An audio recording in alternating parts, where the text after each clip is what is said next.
If you're thinking about getting fit this year, and perhaps it's one of your New Year's resolutions, Sarah Campus is a qualified women's PT and nutrition coach. She's also the mum of three and founder of London Mums Fitness, which helps mums achieve their fitness goals. And she joins us today to share her knowledge and top tips for keeping active in the new year. How are you? Clara, thank you so much. I'm really good, thank you. How are you? Yeah, I'm good. I'm glad to have you here. And also, I think just before, when the song was playing and we were kind of talking, you just told me you're running the London Marathon next year, which is incredible. I am. I honestly can't believe I am. Yes, I'm running the London Marathon. It's really exciting. It's something that I never thought I'd do. It's very extreme in terms of mental and physical fitness, but I'm really ready to get uncomfortable and take on the challenge and the journey. But it's great because you're here, obviously, to talk to us about how to kind of set fitness goals and achieve those fitness goals. And here you are doing that for yourself. And I always feel like, I'm more inclined to listen to people who are willing to to put themselves in those uncomfortable situations rather than, just dish out advice. So is that important to you as, someone who is kind of training and inspiring other people to make sure that you are constantly setting yourself goals? Yeah, I think it's important that you're relatable and that I practice what I preach. I think it's important that if I tell people that you should start not on a Monday, for example, and that you should start before you're ready. So I always encourage people to start their habits before the new year, because lots of people think that the new year is all about new year, new me, but it's nothing to do with that. You are the same person. Mm-hmm. It's just about building those habits and starting small and taking it from there. Yeah, and I think that's something that we were just talking about with Eldin as well. And I guess fitness is probably the number one thing that crops into people's minds when they think of a New Year's resolution, isn't it? It's I want to get healthier. I want to lose weight. Maybe I want to get stronger.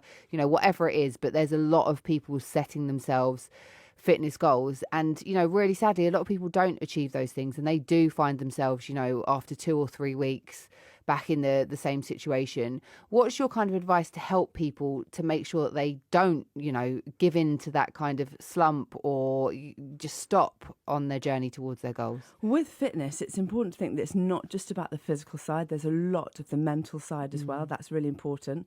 And the thing that comes with moving your body, just the simple act of moving your body is enough to fill that body with those amazing feel-good hormones, your endorphins, which really boost your mindset, boost your mood, boost your energy, your positivity.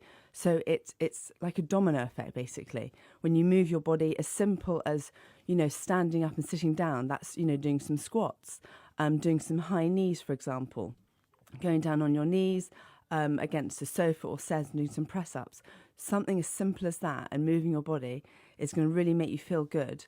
And it's that domino effect that will then benefit other people. I personally find that just by moving my body, I certainly parent better with my 3 children who are all under 5, which is very, very busy. I can imagine. So I have to get that done first thing in the morning.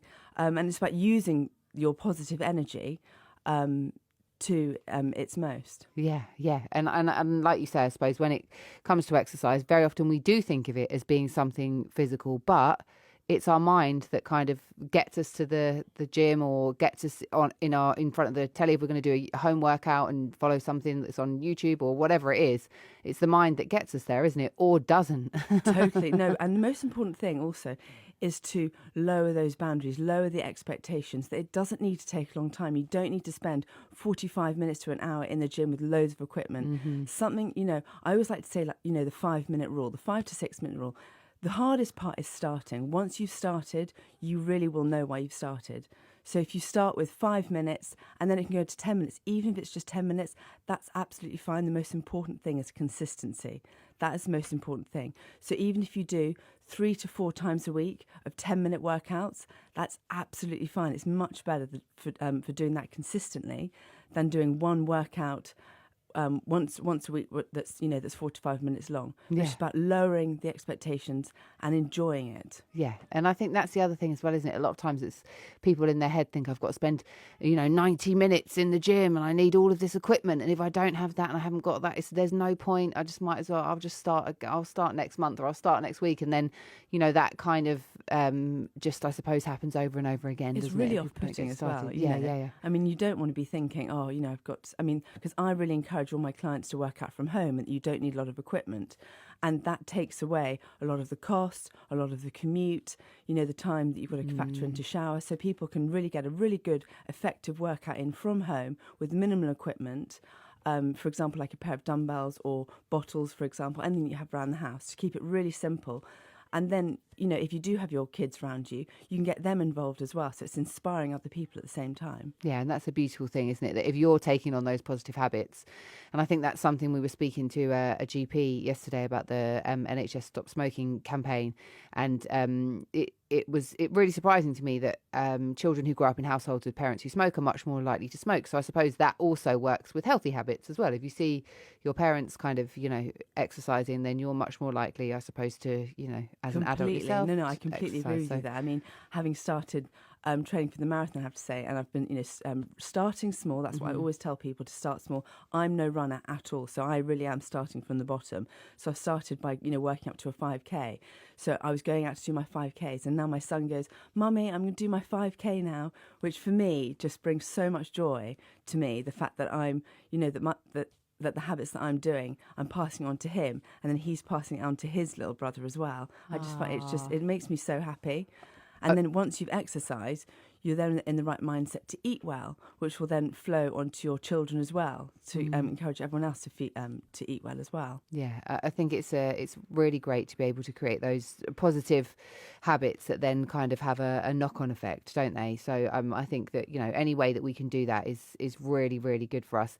So tell us a little bit about, do you call it London Mums Fitness or London Mums Fitness? Yeah. So tell us a little bit about that and how, if there's people listening who are looking for support and guidance, because I think that's another big thing with setting your goals, is having some accountability and also having some kind of community as well, isn't it? Completely. It's nice to know that you're not on your own. So London Mums Fitness, it's a holistic wellness solution encouraging all women to prioritise their health, and that it doesn't need to take a long time. You don't need to have a lot of equipment. So we have an app, which is the app at London Mums Fitness, which you can get on my website.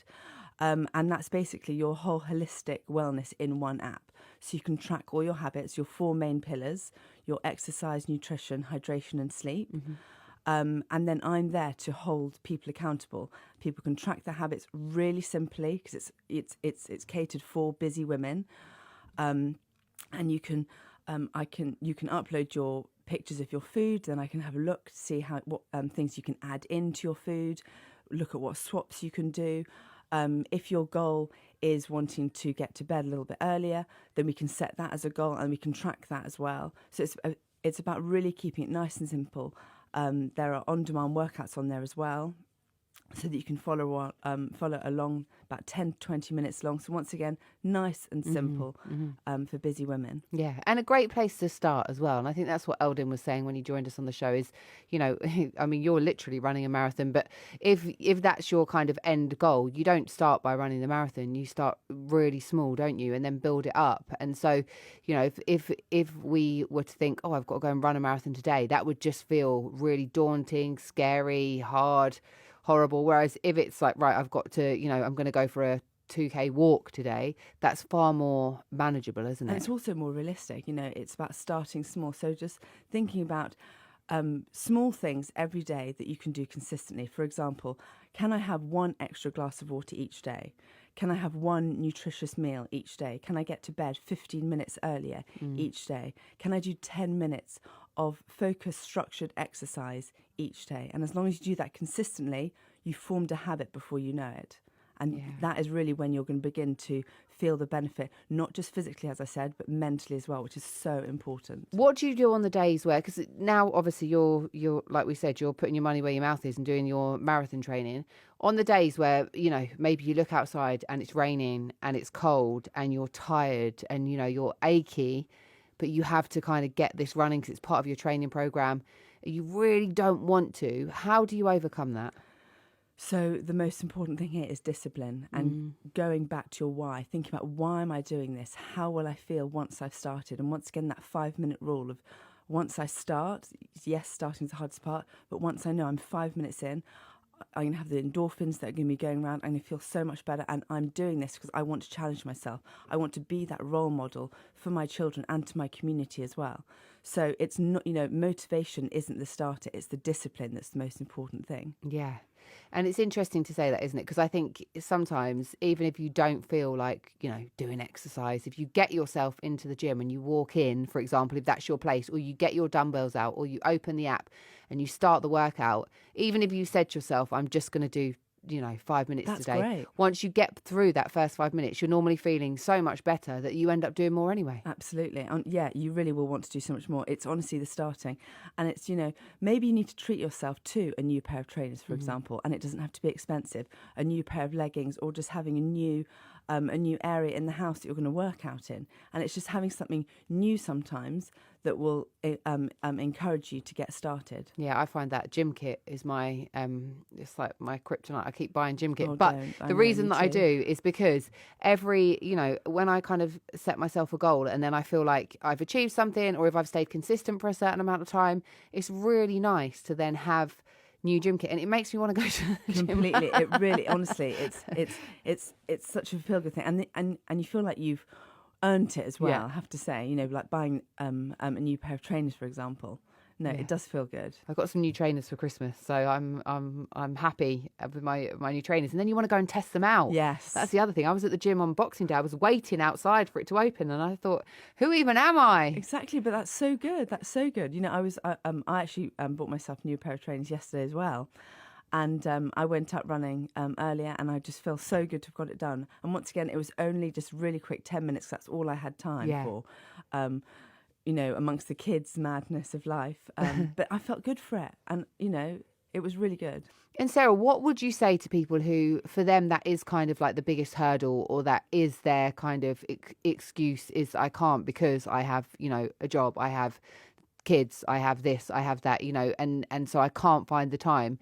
Do you think we can all find the time? We can definitely all find the time. And also another thing is habit stacking, which is actually, quite a thing that's been out for a while, but I think the trend of the word has come out more. And it's basically about putting together things that we need to do and then we have to do together. So it's like supercharging your time, basically. So, for example, you could be going for a walk and talking to a friend, or you could be going for a run and listening to a podcast. So you're putting two things together. And so if you are struggling to getting started, then think about how can you combine things together to manage your time better. Yeah, so you're doing two things at once, essentially, Basically. that you can fit together. Exactly. And then you can get some exercise in there, which is, is a great way to look at things. So I think that, I'm sure there's lots of people listening who will be thinking, right, okay, I can do this. You can. Honestly, believe in yourself. Get uncomfortable and go for it. You really can. You've just got to go for it and start before you're ready. It's what I always encourage people to do. Start and before you've you're got ready. nothing to lose, but absolutely everything to gain. Because once you start, you'll feel so much better. Yeah, and I think you have to say, I'm going to give it this amount of time before I make any decisions. Because with the fitness and exercise, the one thing I will say is and it's the same with anything. You're not going to see any results in the first 3 months. You've got to trust the process. So you have to trust the process. Give it time. Exactly. Absolutely. They say that it takes 3 weeks to form a habit, and then 3 further weeks to keep that habit going. So the next challenge that we've actually got coming up on the app, the January challenge, is 6 weeks long. Normally they're 4 weeks, Right? But this one's 6 weeks because we're going to have the first 3 weeks to form that habit, to realise that we can get our 3 10-minute workouts in a week. Really manageable, really realistic, and then from there we can then take it on with our progressive overload, make it a little bit harder, see that we're getting stronger physically and mentally, and then we're going to take it on for 3 further weeks. And there we are. We've got this healthy lifestyle that we're building in. Yeah, and you've got a way of sustaining it as well, because you're part of a community, aren't you, like that, and so it helps.